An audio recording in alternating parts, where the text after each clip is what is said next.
গ্রাম বাংলায় প্রতি বছর শুকনো মৌসুমে বিশেষ করে পৌষ থেকে চৈত্র মাস পর্যন্ত চলে পোলো দিয়ে মাছ ধরার পালা।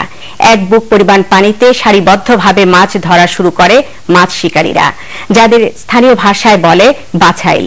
প্রতি বছরের মতো এবারও চলছে পোলো দিয়ে মাছ ধরার এই মহোৎসব। টাঙ্গাইল জেলা সংবাদ প্রতিনিধি জে শাহজয়ের পাঠানো তথ্য ও ভিডিও চিত্র নিয়ে ডেস্ক রিপোর্ট। তলাবিহীন কলসির আদলে বাঁশ ও বেতের সংমিশ্রণে ছোট ছোট ছিদ্র রেখে শৈল্পিক কারুকার্যে সুনিপুণভাবে মাছ ধরার যে যন্ত্রটি, গ্রাম অঞ্চলের আঞ্চলিক ভাষায় তার নাম পলো।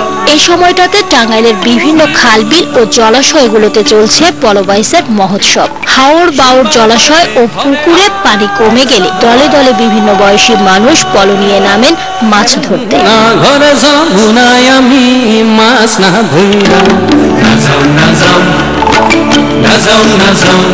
এখনো পলো দিয়ে মাছ ধরা হয়, কিন্তু আগের মতো নয়। কালের বিবর্তনে হারিয়ে যাচ্ছে পলো দিয়ে মাছ ধরা। তবে নদীমাতৃক এই দেশে পলো দিয়ে মাছ ধরার সংস্কৃতিটা টিকে আছে এখনো।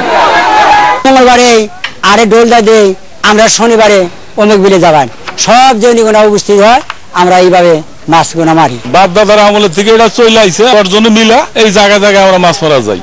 এই পলো বাইস করি প্রতি শনিবার এবং মঙ্গলবার, সবাই একত্র ভাবে আমোদ করি, ফুর্তি করি, মাছ মারি। দর্শকের দেখে আমরা ফুর্তি পাই, মা বাপ নিয়ে ছেলে পেলে নিয়ে সবাই রান্না করে আমরা খাই। সারিবদ্ধ লাইন ধরে বাছাইলরা বিশাল জলাশয়ের এক প্রান্ত থেকে নান্দনিক ছন্দের তালে তালে এগিয়ে যান সামনের দিকে।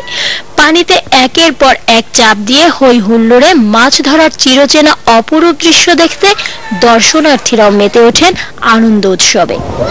অনেক লোকের সমারোহ হয়েছে, অনেক মাছ ধরা পড়তেছে। এতদিন পরে দেখে আমাদের সবারই ভালো লাগতেছে, আমারও ভালো লাগতেছে। দাদার কাছ থেকে শুনতাম, কিন্তু আজকে নিজের চোখে দেখে এটা অনেক আনন্দ উপভোগ করতেছি। আমি যদি এখানে নেমে মাছ ধরতে পারতাম তাহলে আমার আরো বেশি আনন্দ লাগতো।